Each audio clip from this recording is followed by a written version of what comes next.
Today we'll examine the two most terrifying stories in cave diving history. As always, viewer appreciation is important. They had been hanging beneath the waterfall for hours. Their bodies were numb, their fingers frozen. One called out to the other, but there was no answer. His friend was still there, but he wasn't moving anymore.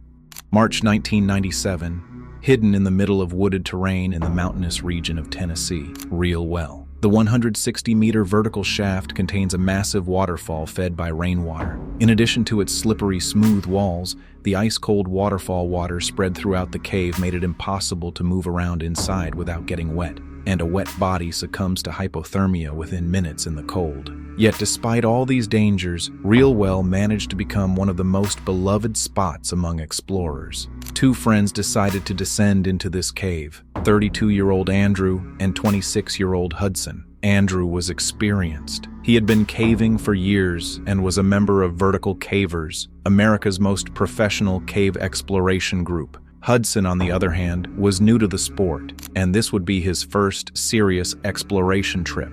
Hudson wanted to prove himself and join the group. Real Well was the perfect opportunity for that. The weather that day was cloudy with light rain. As they approached the cave entrance, the roaring flow of the waterfall echoed throughout the forest. While Hudson was checking his equipment, Andrew noticed something. The waterproof suits they had brought to protect themselves from the cold waterfall were wrong. Entering such a cave without proper clothing was quite dangerous. Andrew wanted to warn Hudson, but Hudson had already started the descent.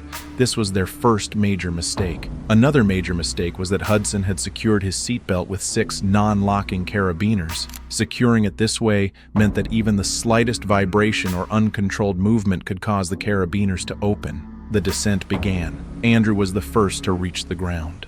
Passing under the waterfall, ice-cold water splashing from the rocks drenched the two explorers within seconds. The cold first burned their skin, then numbed their muscles and enveloped their entire bodies. Andrew led the way. Hudson followed behind. They prepared the rope to descend further. As they descended, the current accelerated. The rope slipped through their gloves like a slippery snake.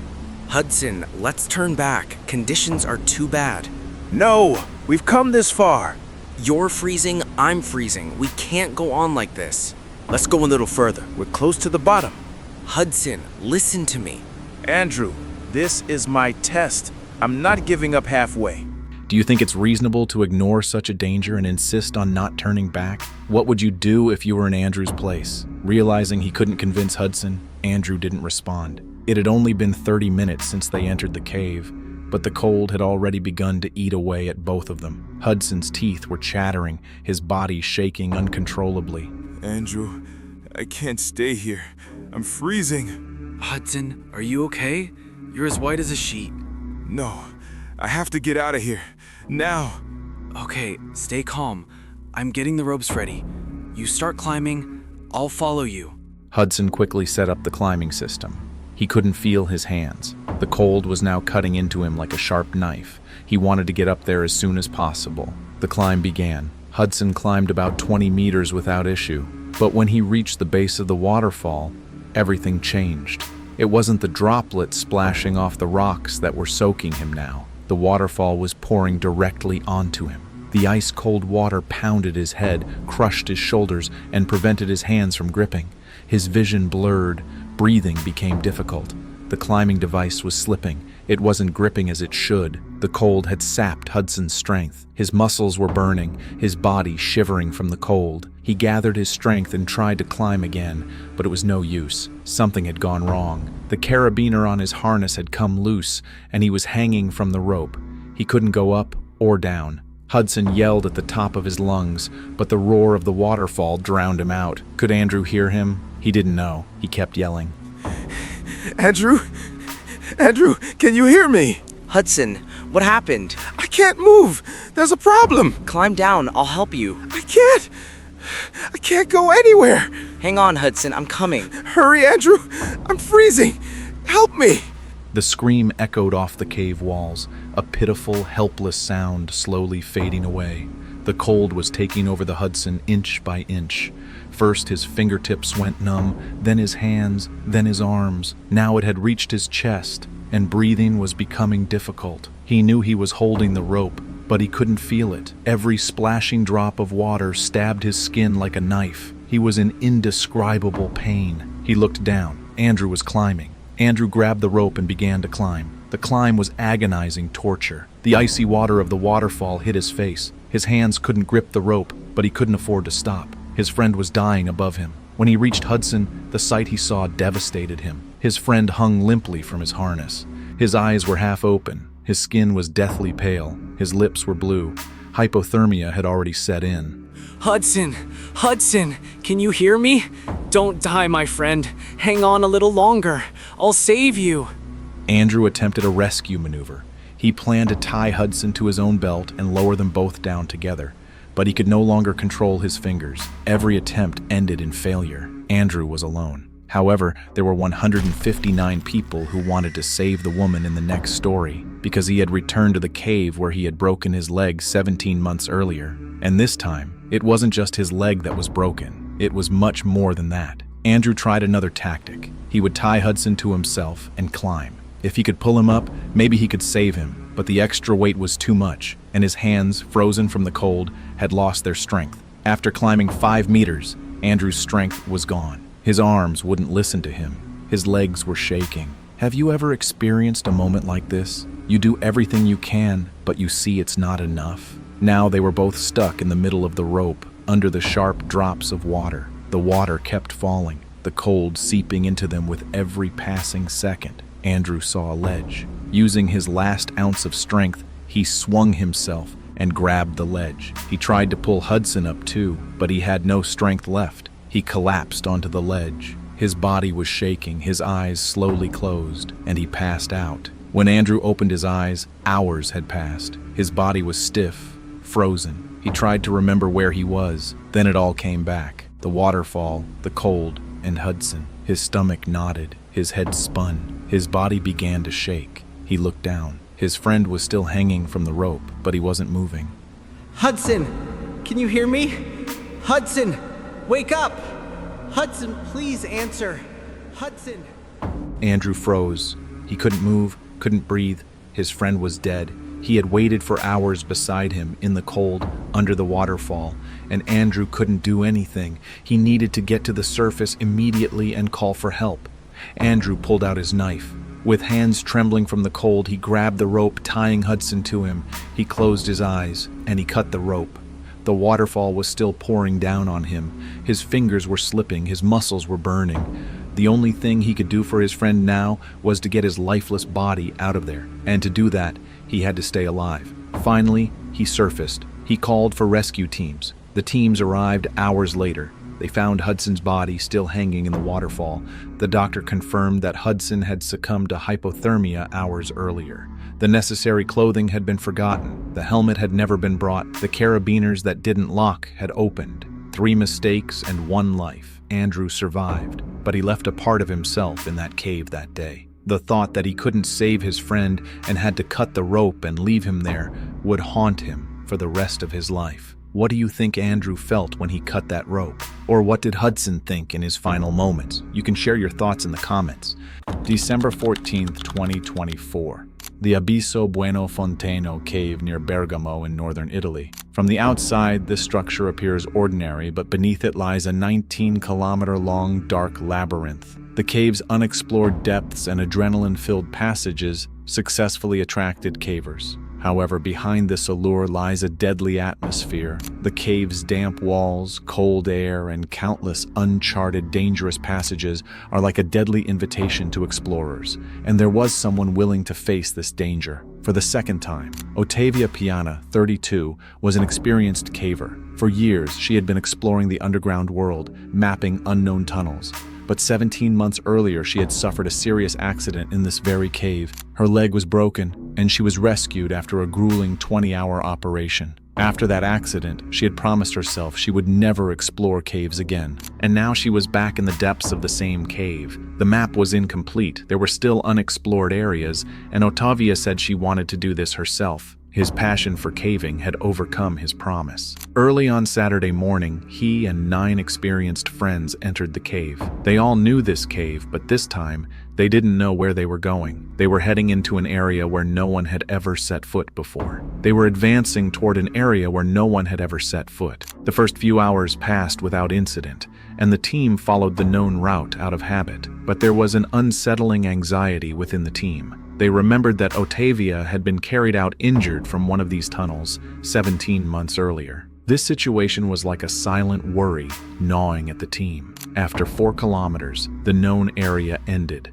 and everything beyond was completely unknown. Every point they set foot on was being recorded on the map for the first time. Each step an exploration, but also a gamble with their lives. They didn't know which passage was safe and which was deadly. The tunnels were getting narrower, the ground more slippery, and they had to be careful with every step. Around 4:30 in the afternoon, the team continued to advance, led by Otavia. Otavia looked at the rock ledge in front of her. It looked solid, and she thought she could jump from there to the other side. She placed her foot down and moved to jump. Just then, there was a crack beneath her foot. The rock broke, and Otavia tumbled into the darkness. Her body hit the rocks, spun, tumbled, scraped. The sharp rock she hit tore her skin. She was buried in darkness 5 meters below. The team froze, holding their breath, looking at each other helplessly. No one could move. 1 second, 2 seconds, 3 seconds. Then a sound came from below, a labored, raspy breath. One of the team members shone their light down. Octavia! Octavia? Can you hear me? The voice echoed, but there was no response. The team sprang into action. They prepared the ropes as quickly as possible for the descent and set up the system. One member of the team tied himself to the rope and began the descent. When he reached the bottom, the sight before him was terrifying enough to freeze him in his tracks. Otavia was lying on her back. Her face was contorted with pain, covered in countless deep cuts. Mud and blood prevented her from opening her eyes. Her arm, scraped by rocks, was covered in blood and pinned at a strange angle beneath her body. With every breath, a rasping sound came from her chest. Her broken ribs pierced her lungs with every breath, but the truly horrific sight was her left knee. It was bent completely the wrong way. The joint was nearly twice its normal size and bent in the opposite direction it should have been. Her lips trembled and a whisper escaped. I won't do it again. I won't do it again. Think about it. What would you feel if you were in that explorer's place? How would it feel to be unable to do anything while your friend suffers in pain right before your eyes? The team member above described the situation. They had to get Otavia out of there as soon as possible. But how? A 4-kilometer rock mass had cut off their connection to the outside world.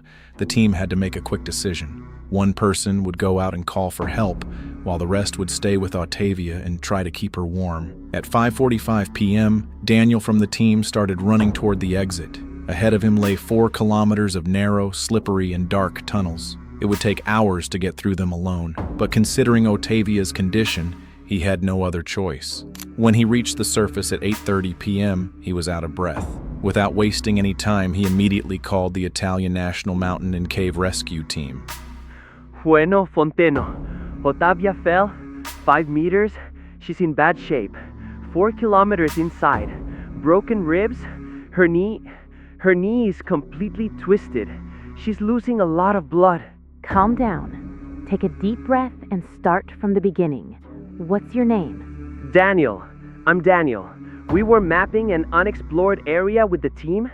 Otavia was leading the way. The rock broke. She fell 5 meters. What is Otavia's current condition? She's conscious but in very bad shape. Her left leg is completely shattered, twisted the wrong way.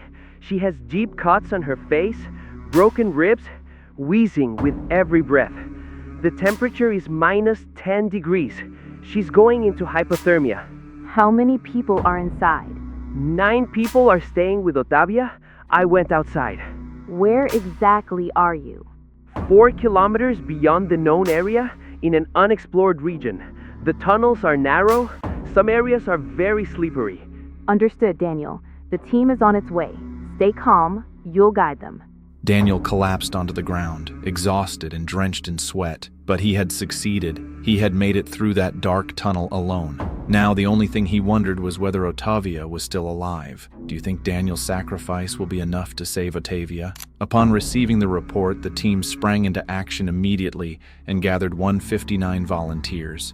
Equipment was prepared, but the problem was that even reaching Otavia would take hours. The rescue team entered the cave and passed through narrow tunnels, walked on slippery ground, and advanced 4 kilometers. By the time the rescue team reached Otavia at 8 a.m. on December 15th, 16 hours had passed. Otavia had been trapped in the cold, in pain, and in the dark for 16 hours. Otavia was in bad shape. Her face and ribs were broken, and she had serious spinal injuries. Her left leg was completely shattered, but the real danger was hypothermia and internal bleeding. They carefully placed her on a stretcher and began to carry her. Now the hardest part began, carrying Otavia safely for 4 kilometers. The team worked in groups, carrying her for the next 90 minutes, stopping, checking on her, and carrying her again. But some tunnels were too narrow for the stretcher to fit. The rescue team had to use explosives to widen the tunnels. Each explosion was carefully controlled, but things didn't go as planned. Water began gushing from one of the tunnels opened by explosives, and the ground instantly turned to mud. Every step became harder and more dangerous. The team was exhausted. Otavia's condition was deteriorating, but they couldn't afford to stop. Otavia's vital signs were checked every 90 minutes. 6 doctors and 8 nurses were constantly by her side, monitoring her every moment. Another team was working on the surface. They laid 4 kilometers of cable to maintain contact with the rescue team inside. After 75 hours, thanks to the tireless work of dozens of rescue teams, Otavia was brought to the cave's surface at 3 a.m. He was immediately loaded onto a helicopter and taken to the hospital. His spine was broken, his ribs were broken, his knee was shattered, and he would require months of treatment. But he was alive, and he had made a promise. He would never enter that cave again. He had been rescued from the same cave 17 months earlier, and now it was the second time, and this time it would truly be the last. Otavia was lucky. The rescue teams had been able to reach her. But John Jones, whom you will see in the next video, was not so fortunate. He would be trapped for days in a position that the human body cannot endure. Now think about it. If something almost killed you, would you do it again? Otavia did it twice, and we don't know if she'll get a third chance. But there's one thing we do know. 159 people risked their lives for 75 hours to rescue a woman they didn't even know, and they succeeded.